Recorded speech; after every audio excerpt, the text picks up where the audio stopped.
bit about your role as First Lady. What kinds of things have you been doing? I've been staying very busy. Yeah. You know, when my husband got elected, I said I was going to be an active First Lady, and I have stayed true to my word.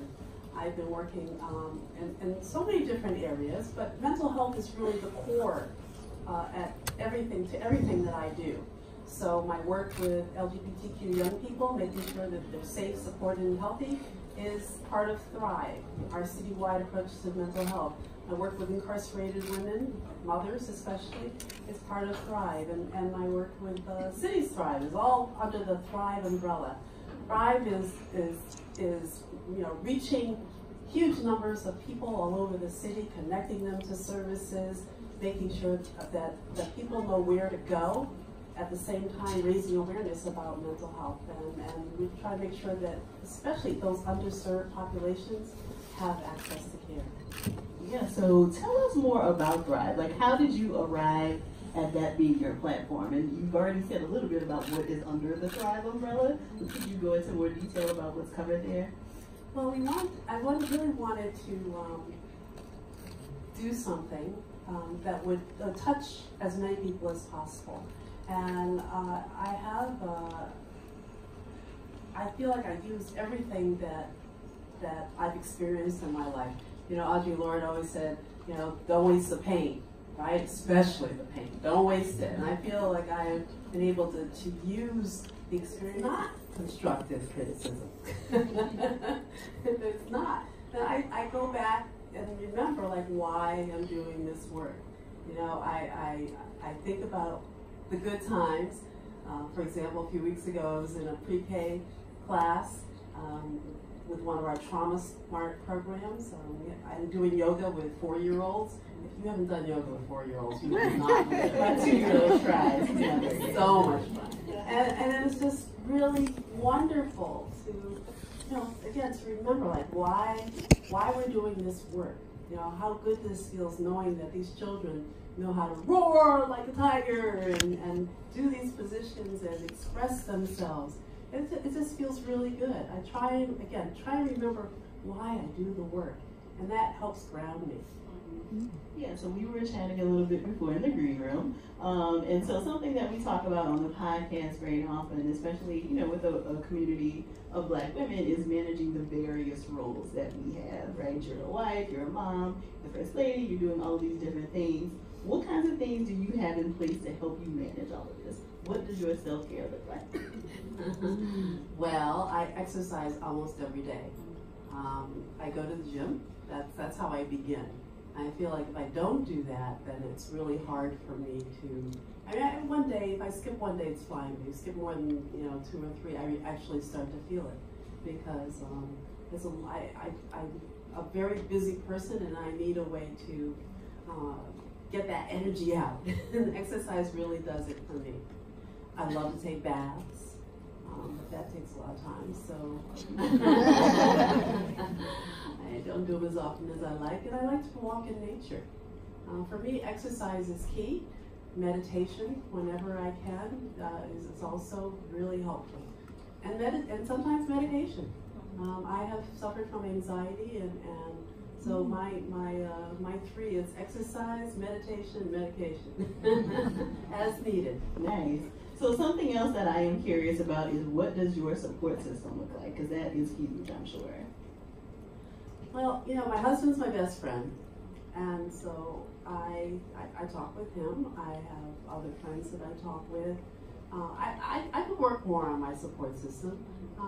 My family is really key for me, really important to me, and they are definitely my inner circle. And it's hard when you're a public person, I think, to be too open with a lot of people, so it's something that I struggle with. Yeah. Has it been difficult for you to have new people added to your support system because you are so public? Yes. Yeah. Yes. So it's kind of like falling back on people who knew you maybe before. Exactly. Yes. I do have friends that I've known since I was in college, and I find that those friendships are even more valuable to me now than they ever have been, because because they knew me back then, and you know, they see me in a different way. Right. Those are harder to keep up, though, those friendships. We ask clergy members and community leaders to devote part of their service to talking about mental health. This year it will be stress and depression. We want as many houses of worship as possible to talk about stress and depression and how chronic stress can lead to really serious depression if it is not dealt with, if it's not addressed. We want to make sure that everyone has those resources that they need at their fingertips. And that's coming up the weekend of May 16th to 19th.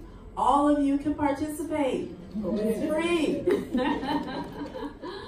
Okay. We also have, you know, I didn't mention our Sisters Thrive and our Brothers Thrive efforts, where we're working with the Divine Nine. Okay, the Divine Nine. Any Divine Nine members in here? Yes. Call out your sign.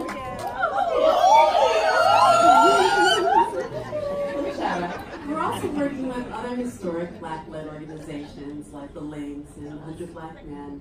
And the Brothers Thrive, they've created I Hear You Brother sessions all around the city, where they create safe spaces for men to sit and talk about their specific challenges, their unique challenges, and help and support each other. And which I love. I think I didn't know that it was going to be a success when we first decided to move ahead with this effort. I have to say, the sisters did a fabulous job with the brothers to sit and talk with each other. Yeah, that is incredibly important. So how often are those kinds of things happening?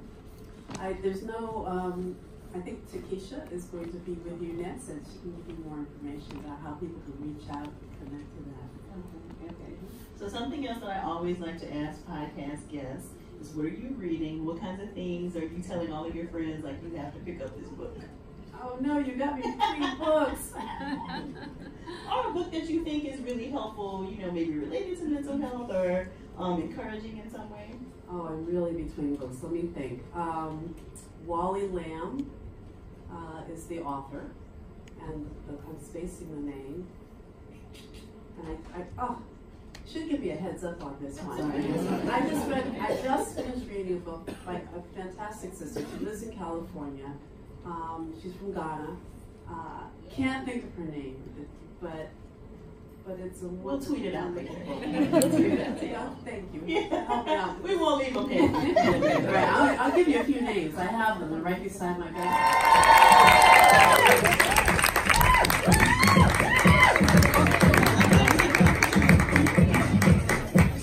Yeah, I didn't know you had to dance on it. I did a little bit. Little jig, just a little bit. Just a little bit. Little Yes. two-step.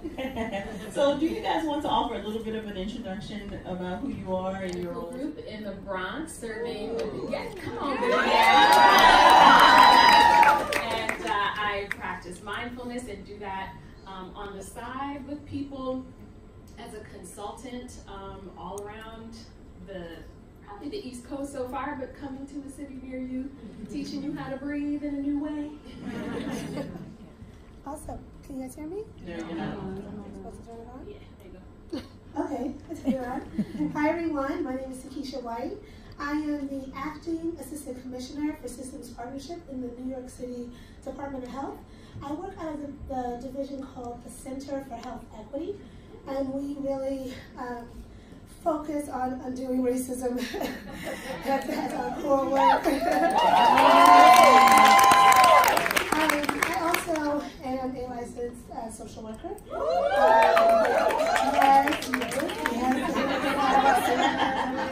So excited for all the social worker snaps out here. It's National Social Worker Month still, right? Yes, and also work on Sisters and Brothers Thrive. So I will lead on implementation for Sisters Brothers Thrive in New York City. So can you share a little bit about what you do specifically? So you are a social worker, you're a psychiatrist, I'm a psychologist. So can you share a little bit about what you do and how maybe it differs from the other disciplines? Yes, so social workers, it's a little known secret that social workers can provide therapy. They're considered psychotherapists, and actually they do take on a large part of the psychotherapy work in the country. So most times when folks are seeing a therapist or clinician, a lot of times they're talking about seeing a clinical social worker. So that's like what the social work piece is. But the social work that I do, I am a I focus on macro level social work, so social economic development was like an international social work is my background.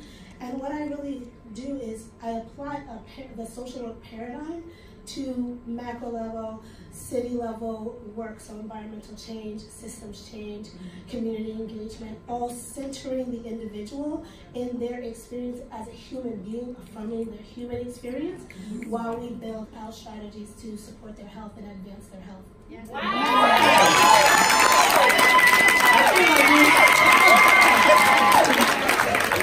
I feel like we are answering candidate questions. Platform. Give it up to Takesha 2020.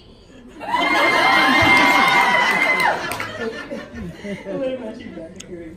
So I am a psychiatrist, which means that I went to medical school. I'm a medical doctor because, as we well know, your health is not only related to your mind, it's also related to your body. They are one. They are inextricably linked. So I did med school just like your gynecologist did, just like your surgeon did. We were all in school together learning the same things for 4 years. And then after that, we went on and did different things. So my specialty means that I was exposed to medicine. I've cared for people who came into the ER with a heart attack or a gunshot wound, and I assisted in their treatment during rotations in residency.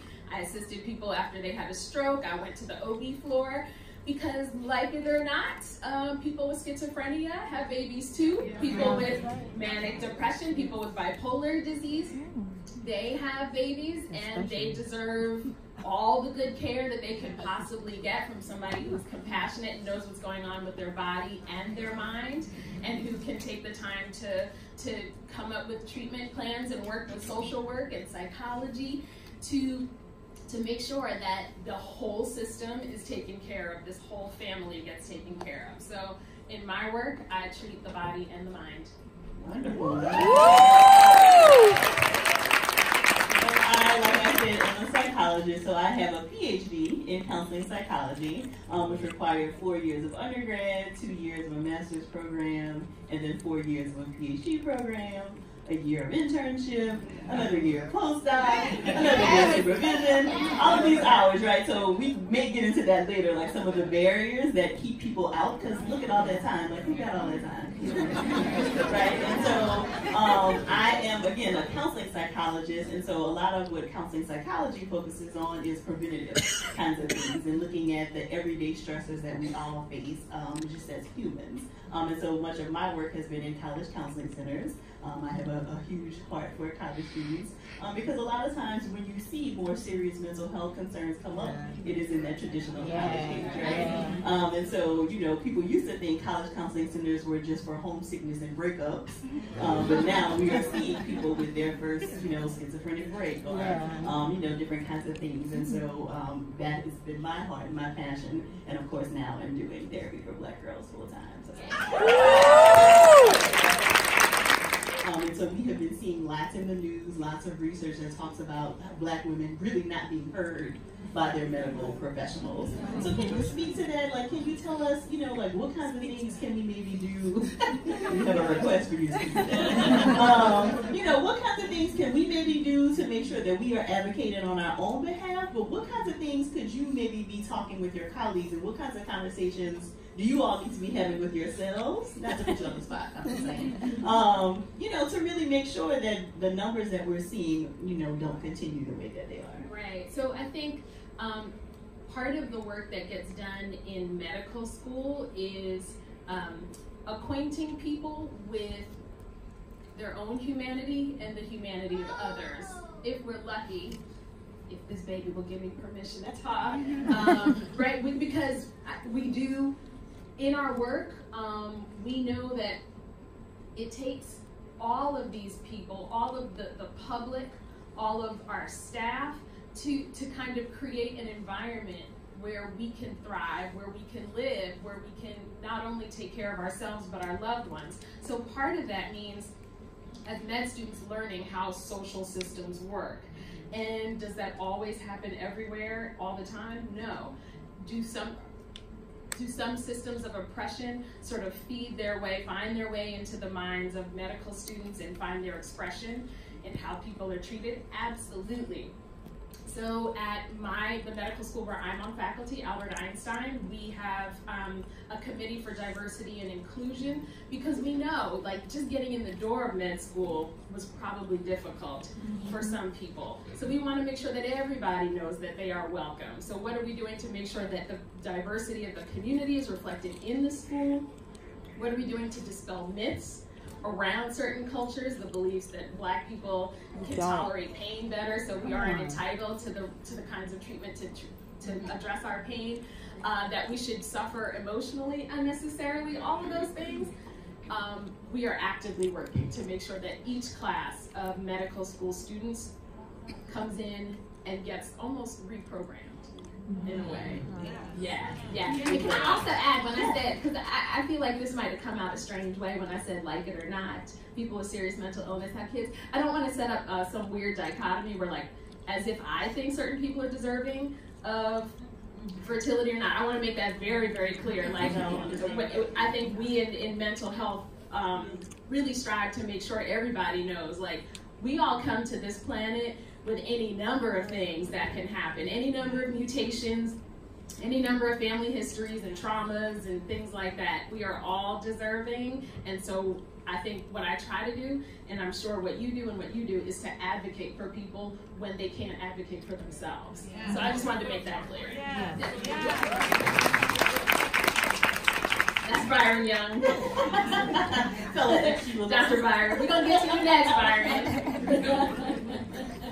So Takesha, you have already shared that a lot of it, of course, feels like a very important conversation to be having right now, and I find there have been lots of conversations, and it always feels like a struggle for me when people start to internalize some of the things that are actually happening in their toxic environments. So it's not about you, it's about the environment that you're working in. So can you say more about that work and how you maybe help people to not internalize some of the things that are happening in their racist and sexist and whatever is environment? Bless you. Bless you for bringing that forward. So I want to just take my time on this just a little bit, because I can feel my heart racing when we bring up racism. The pain of it is so natural, and it's shared, and it is collective, right? So when we're talking about working in toxic environments, what we are working at the Department of Health and the Center for Health Equity with our partners is this concept of a trauma-inducing environment. So these environments that we're working in that are toxic are yes, they're toxic, but they're also creating reason for us to pause and get support, get therapy, really think about what's happening with us and how we're reacting to it, how we are forced to create, to produce, to advance in these environments that are soaked in white supremacy, that are soaked in white supremacist programming, and so the thinking of being forced to repeat yourself, to what they say code switch, and this conversation around code switching that is actually denying the self. These conversations and forcing you to be in this constant tug of war with, am I really being real? Am I being true? As Black people, we pride ourselves on being real, keeping it real, being honest. And then when you have to be in the place where you're looking to advance and take care of your families, change the system, transform the world, make a difference, live the dream, all those things, you can't be yourself. How do you go home with that? How do you pack it? How do you sit down and unpack that? And who do you unpack that with? Right? So those types of things we are working on in this concept of a trauma-inducing, moving from a trauma-inducing to a trauma healing agency, doing work like undoing racism through one of the programs we run is called Race to Justice, really holding this conversation. I see you, Coach Trainer. I see you know, space for everyone to really grapple with what is often passed off as implicit bias, but what we're really calling it is white supremacy. So what we're really trying to do is do that. That's just a part of that work. What we found through Thrive was, because this work is so entrenched in our society, even though we're doing this work through Center for Health Equity, Thrive alone, without a particularly Black-focused initiative, was not reaching our people. So we needed to do Sisters and Brothers Thrive to center a conversation around what it would mean to treat Black people's mental health. What would it mean to have a mental health system? And I see some of our mental health advisory group members here, as you know, you're one of them and you're one of them. Really, what would it look like to have a system that was designed to make sure that Black people were able to be healthy and to thrive as well? So that's also coming forth and coming out of Sisters and Brothers Thrive, led by the First Lady.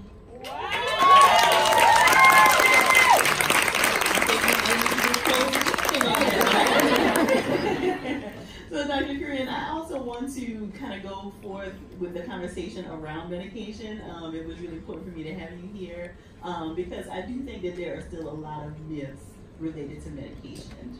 So can you share a little bit about maybe some of the common myths that you hear from clients or just in the general population about what it means to take medication? Yes, absolutely. So I think one of the things that like hurts my heart is when people think that the medications are just like for mind control. Like we psychiatrists want to turn people into slumps, right? But as if I want to see my patients dulled, that's never my goal. My goal is to help the person be a good parent, be able to keep their job, because sometimes mental health problems can lead to the person not showing up for work. If you don't show up for work, you may not be able to pay your rent. You can't pay your rent, you're going to become homeless. Homelessness is incredibly destabilizing to mental health, right? So then this cycle starts, and then your kids get impacted, and then after that, generations down the line are still suffering. So the idea will turn you into somebody you're not is something that I confront regularly with my patients. I think another one is that if the medication doesn't agree with you, you shouldn't take any medication. I hope that people see me as a person they can come to and say, you know, look, I don't like this medication, help. I don't want to give up on this, right? And so that's another thing. I think another thing that I often hear is almost like, and it often speaks to the relationship that the person has with the psychiatrist, like, I may have only met with the psychiatrist for 10 minutes. How do they know to give me medication? And right? And so typically, I just want to be clear about this, typically in a situation where a psychiatrist is prescribing and it's been a short visit, hopefully it's because I'm working with somebody like Takesha or somebody like Dr. Joy who has said, I've been sitting with this patient, I know this patient very well, here are the following symptoms, here's what's going on. These are the remaining questions that you, with your level of expertise, Corinne, this is where you come in to ask about the mind-body stuff that I don't, right, some of the side effects or family stuff that we didn't ask about. But I rely heavily on my team of social workers and psychologists so that when the person meets with me, maybe I don't want them to have to tell their whole story, as painful as it is. I may not need for them to tell me all of that. Sometimes we can just go in for like the chunk that's super important to me as a prescriber. That's really important to know, because I do think people think like, oh, how does she even know what to give me? But I don't think they always have the backstory of the fact that we probably have already spent 30 minutes on the phone, right? And you already kind of get an idea of who this person is before they even come in to see you. Yeah. So Takesha, you also mentioned this whole idea of racism being collective, right? And you know, we are all in agreement that that is true. But I also feel like just generally there is a collective sense of anxiety in the world, you know, related to politics, related to terrorist attacks, hateful, the shootings that we just had in New Zealand, and I just feel like there is a collective sense of anxiety that many people around the world are feeling. Can you speak to anything that maybe the office is doing related to managing that, or how you might even work with, individual clients to help manage some of that? Oh, that's great.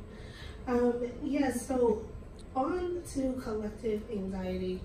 So one of the things that we bring forth in Mental Health First Aid, which is a free training, some of you might have registered to get in your seats today. Well, one of the things that we bring forth is the concept of a traumatic event, right?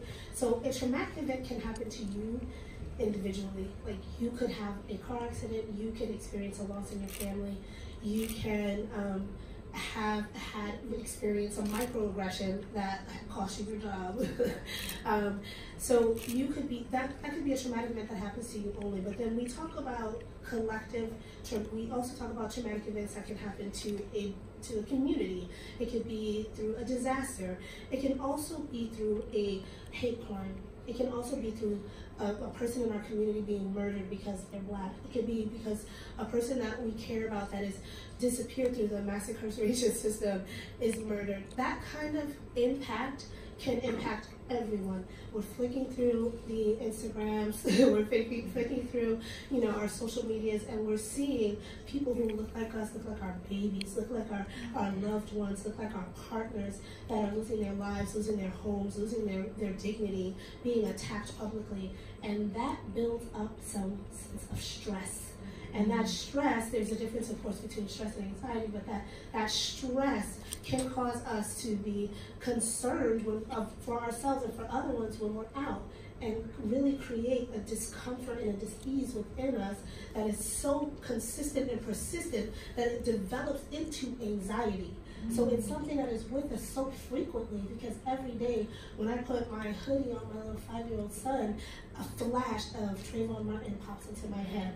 When my son is like, Mom, can I get a little play gun? I see Tamir Rice and my heart is overwhelmed. He's just a baby, right? So those things, shared language, substance misuse, and you also learn how to be a help in your inner circle in the time of need. So that is a free training. This training is 8 hours and you get it. You can also become a trainer in that. The other thing that we do at the Department of Health is we're looking into an indicator called social cohesion. So we're really trying to understand how, we know this, the community, Black people are about collectivism. Black people are not about individualism, doing it on your own. We all thrive together. We all thrive because we work together in community. So this indicator on social cohesion, social connectedness, right now it's based off of how helpful you find your neighbors to be. Like, are you interacting with your community? And we're looking to evolve that. And we're going to need the help of all of our New York residents and through our neighborhood health action centers to really help to understand, what is it, how do you feel connected to your community, so that when you're outside, you can know that there is a richness of assets, there's a richness of community resource, there's a richness of relationships that are right outside of you, right outside of your home, right in your neighborhood, that can support you in dealing with this anxiety that you're feeling. It can remind you that you're valuable, that you're loved, that you're worthy, that you're priceless. It can give you peace and ease around the assets that are in your neighborhood, the murals that are on your walls, and the walking groups that are there around you. Those are the types of things that we're trying to pull forward, particularly through the Neighborhood Health Action Center work, through Mental Health First Aid, and then at an epidemiological level, looking into indicators like social cohesion, so that we can understand if we're really making a difference at the interpersonal level for our New York City residents. Wow! So where can people find all of these? Like, is there a place where people can find all of this stuff that you're talking about listed? Yes, so if you went to nyc.gov/health, you can search for any health topic, that's including mental health. You can also find information on Mental Health First Aid. You can also learn about your neighborhood health action centers, which we're right one block above one, when there's one right here on 115th and Lexington that you can visit. It's open throughout the week, and it's also open on the weekends to support folks who have different schedules. So all of that information is online. And then also hashtag the Sisters Thrive, hashtag the Brothers Thrive if you want to find something real quick. We also hashtag NYC Healthy, NYC Health Equity if you want to look into some of the things that the Department of Health is doing out of the Center for Health Equity, really tailoring and focusing on undoing racism, but also working in our communities, the communities that are beloved and dear to us. Those are all online as well. So those are a couple of spaces. Just a few. Now you have no excuse. So Dr. Corinne, I think something else that comes from this collective anxiety that people are feeling, I think, is also a sense of despair. Like, how are we ever going to turn this around? Like, how do we ever get on top of, you know, all of this? Can you speak to that and like maybe what kinds of things you maybe help your patients to do related to that kind of a concern? Yeah, I'll tell you the story of one of my patients. A 53-year-old woman, mother of 4, who had had sexual abuse in her childhood, had some difficulty with alcoholism in her life, and she was determined to kind of turn things around. She came to me for some help with her depression and some of her anxiety. She was also drinking a little too much, and we worked together, and she decreased the drinking, got the depression under control, and then she ran into the relative who had abused her, right? And then she went home and watched the Kavanaugh hearing, right? And so she came to me one day, and she was just in so much physical pain, and I was like, I hadn't seen her like that, and so we started to, I was like, when did the pain start? Like, what is all this about? I'm so confused. And the more we talked, the more the timing just turned out that like her body had just kind of internalized her own despair. And she just said, you know, these men always win. These like horribly oppressive, abusive people seem to always win. And so what we started to do was look at the ways in which she has won, and look at the ways that she could center herself in that narrative, right? Briefly watching the news, that took her out of the center of her own story. We had to bring her back. And so that's some of the work that I do with my patients. So I don't just, you know, I don't think pills teach skills. I think it's important to talk with the patients too. And right? So we sat and talked through, like, what is happening for you? What is this period of your life bringing up for you? And how can we get you back in the center of your own story? That's one step, I think, as far as countering some. Just like the First Lady said, sometimes you have to turn off all these sources of bad news for a minute and give yourself a break. Put your loved ones back at the center of the story if that's what brings you happiness. A pet, go to the zoo, go see some art. I'm a big fan of like just taking a break from all of it and choosing your reality for a little while. And I also teach mindfulness with my patients as well, and I do it on this, you know, in my spare time as well before sleep. When I wake up in the morning, I'll be doing it on Sunday at Harlem Reset as well. So you can check that out here in Harlem on Sunday, 1:30 to 4:30 at Harlem Parish. And those are some of the ways that I try to counteract the effects of a very, very difficult system. I just wanted to add to this piece around it because we're talking about this and we're saying these things around collective anxiety and what it is to have anxiety inside of you. But if you're out here and you're listening and you're like, well, I'm feeling like this every single day. Every day. And you're saying, I feel like this as soon as I wake up, I feel like this when I'm walking down the street, and it's every day for 2 weeks and 3 weeks, and my heart is racing. I want to really encourage you to reach out to any one of the folks like us that may be in your circles that you may know of. You can call NYC Well, at 1-888 NYC Well, and you can ask for a Black woman therapist. You can ask for, you can tell them where you live and ask if they can find someone close by your house in the area, walking distance, and challenge them. And then you can let them know if you want them to call you back, to check on you, to see if you actually got connected to your resource. One other thing about NYC Well is you can just call when you're feeling like that and talk to someone, because the folks on the other line are individuals who have lived experience. So that means if they're either living with a mental illness, like living with and trying to dealing with anxiety, and or with depression, or with a substance use issue, and they're willing and up for the conversation with someone else to make sure that you get connected to care. So if any of this is resonating with you, please seek out support, seek out care through NYC Well, like I mentioned, or reach out and see if you can get connected to one of the folks in your circle who know of a therapist, and take that time for yourself, please. Because, you know, we were just talking about it backstage. Some of us carry so much that we don't take the time to actually seek medical attention. My son was sick. I took him to the doctor. Did I take myself? you know, because I was on my whole, let me rush, let me do it. And I think, and reflecting on that and thinking about how I'm showing up, I want to also extend to you a challenge that I'm giving to myself, that we should also honor and make time for our healing, our care, and checking in on the symptoms that we're seeing daily within ourselves. Okay. I think, you know, raise your hand if you are in the helping profession.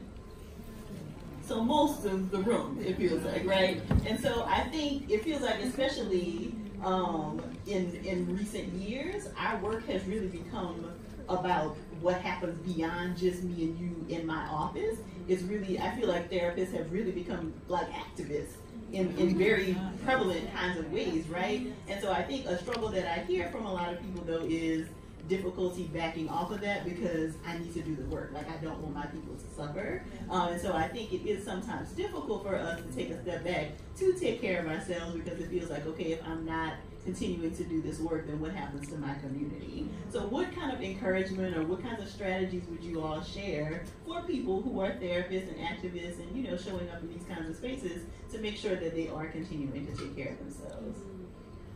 I think exercise is huge. I've often talked with people, talked to myself, and just thought about, like, what is keeping me from going to dance class or to the gym, right? And in the process of thinking that through, there's a choice I think sometimes we make. It's way more comfortable to sit and, for me personally, have a little more macaroni and cheese, especially if my mom just made it, and to handle my burden that way. But one thing I've always noticed, I never regret going to the gym. So after the gym, I always feel better. There has never been a time where I went to the gym and I was like, well, I made a mistake that time. I mean, you know, maybe the next morning when I wake up and I'm like, oh, my hip, but, you know, so I think exercise and creating, if you realize like your life won't let you, because here's what I did when I went natural, right? Like, I was like, I had a corporate job and people were like, we like your hair when it's straight. Y'all aren't for me, you know? But then I started to take a critical look at other areas of my life that were also not contributing to my existence. So I kind of went through and I was like the congressman said, I went line by line in my life, and I was like, gotta get rid of that, oh Lord, gotta go, should have been gone. I had to build my life around my health in a way. So I'm into helping our community because that helps me, but I'm also into helping Corinne be healthy, Corinne be able to sleep, Corinne be able to get to the bathroom because bladder health matters. So like, y'all, go ahead and pee.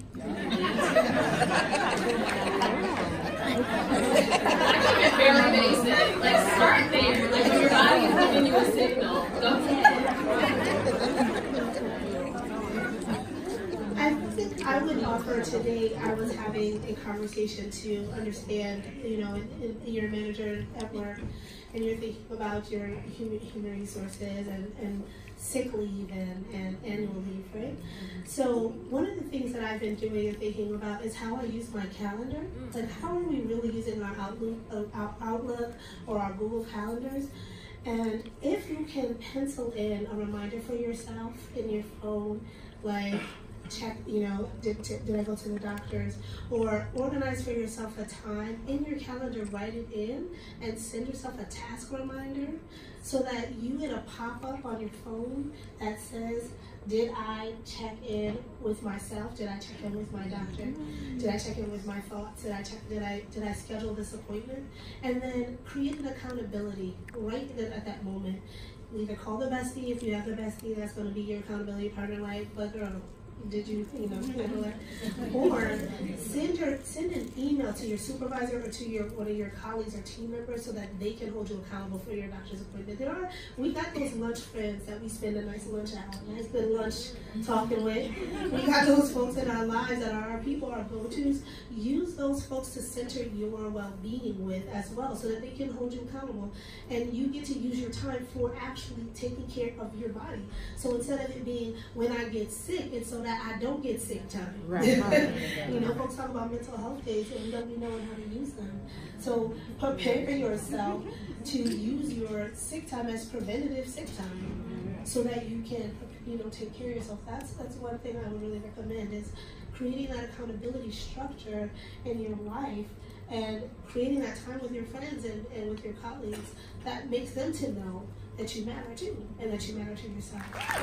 All of the work that we do is very heavily Black focused.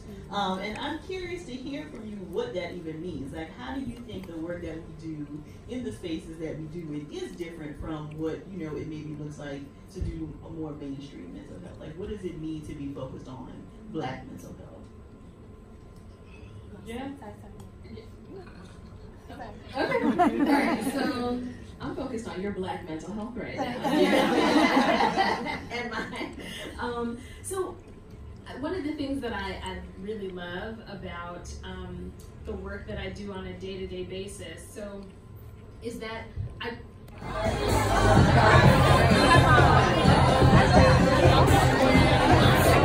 not looking